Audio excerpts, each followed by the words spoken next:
The Hard Knocks episode I thought was good. It was they showed Dan Quinn's speech to the team. I assume that was Monday after the Vikings loss.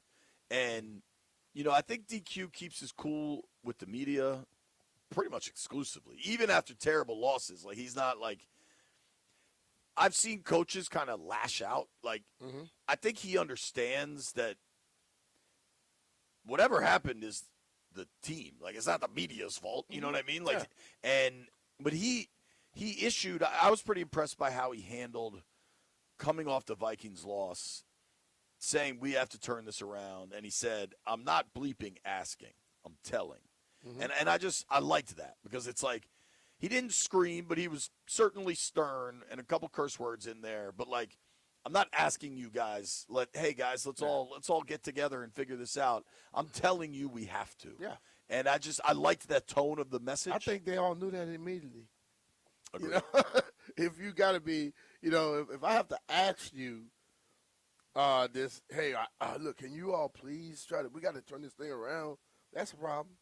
I think everybody knows. Like, he's telling them because he's saying, some of you not going to be around if you can't get it done.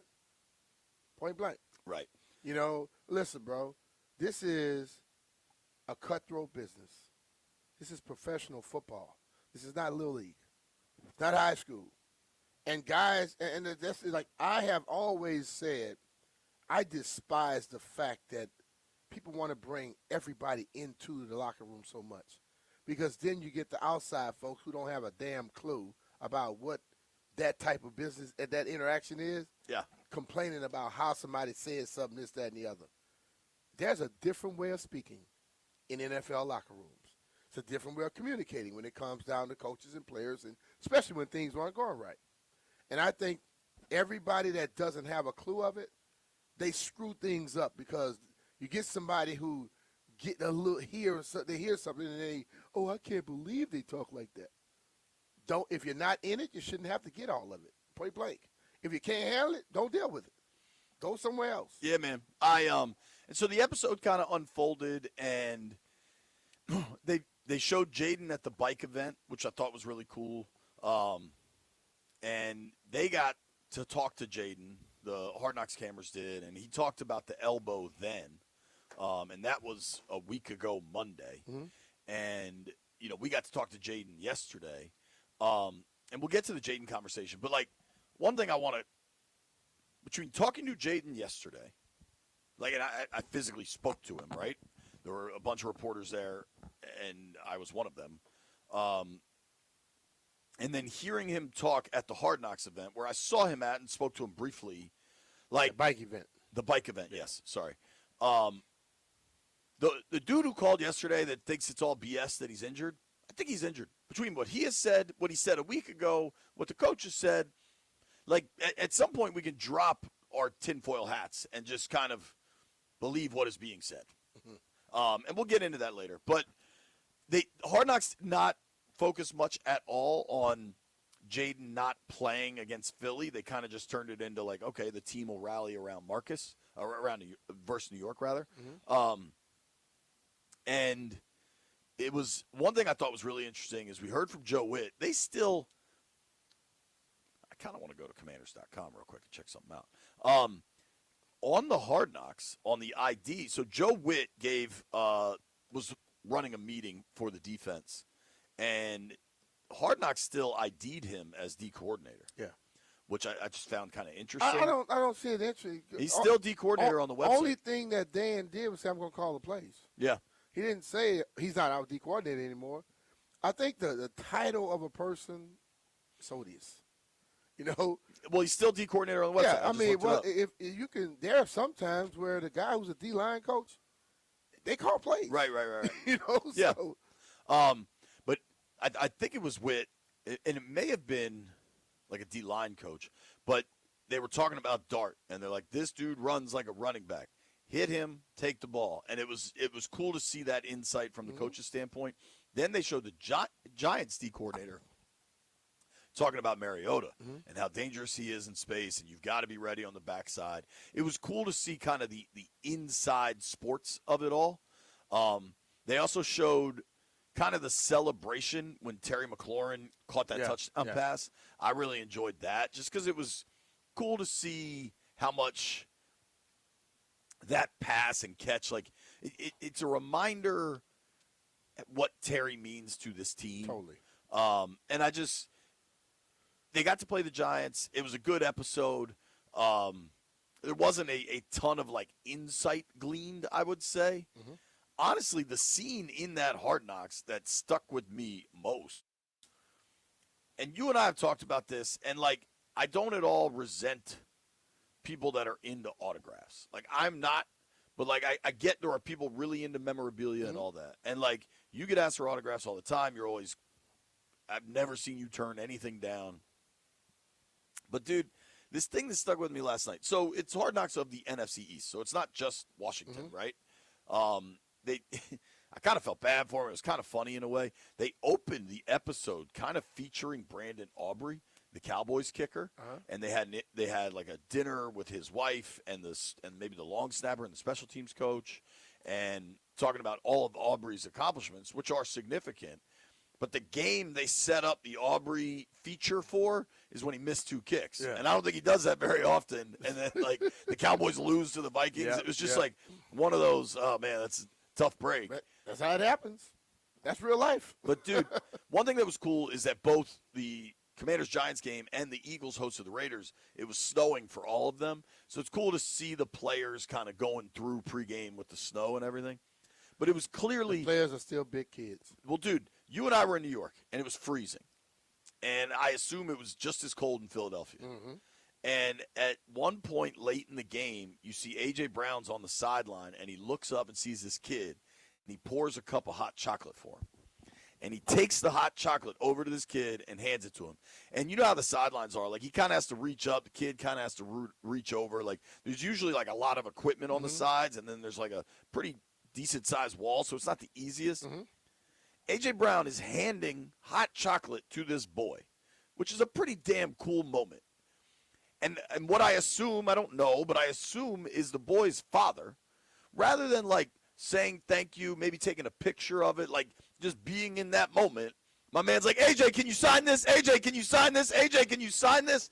And I'm just like, one, players, I think, aren't allowed to sign during games. I don't think you're supposed to do that at all. Sure, he could if he wanted against to. It. It's not a rule, but it just seems game's still going on. Right. So probably not. And enjoy the moment of, like, your kid, a star wide receiver is giving your kid a cup of hot chocolate. When you really, enjoy the moment, dude. When you really look at sports and you look at the issues in sports, it's never a kid that's a problem. The damn adults, the parents, are the problem.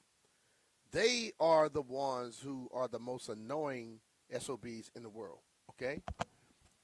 It's like the kid is in awe, and they want it, and you're going to do it for them because when you think about it when you were a kid.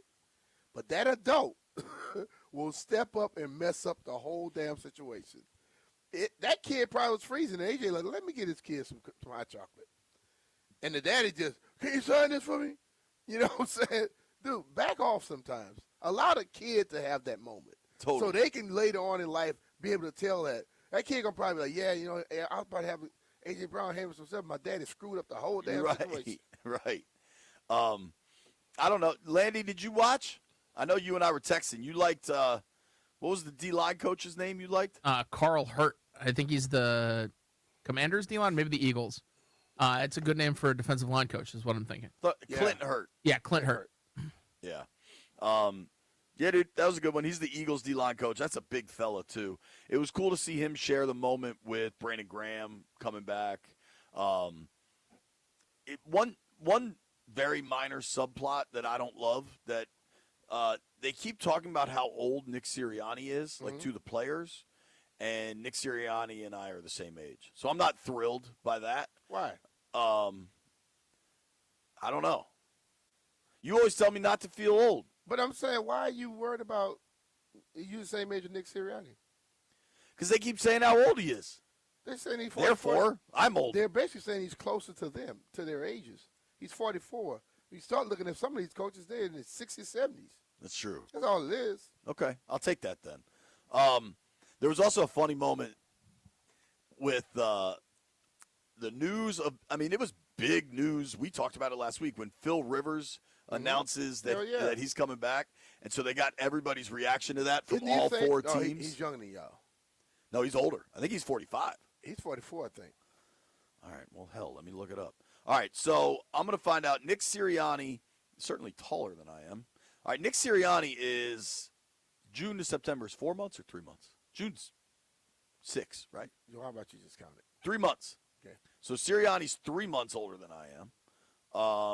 What about Mr. Rivers? Phil Rivers.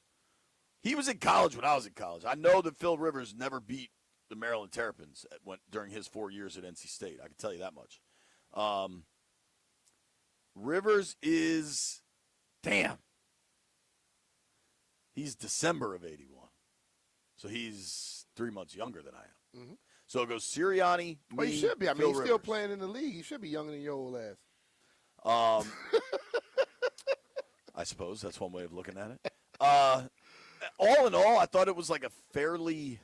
How many quarterbacks you think, like, just got out the league or started to throw the ball again? Well, dude, it was funny. So Josh Johnson, who's 39, it was like Mariota and Josh Johnson kind of reacting to the Rivers news. And Johnson's older than Mariota, but how old do you think Marcus is? He's Marcus is like in his 30s, right? 35?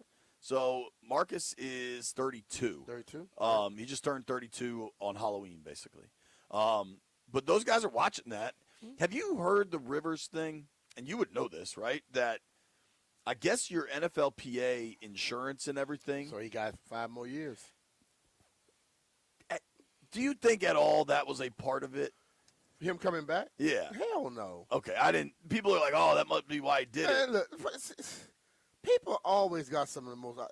Somebody, if you can still play and the team calls you and you're comfortable with them, you ain't going back for no damn insurance.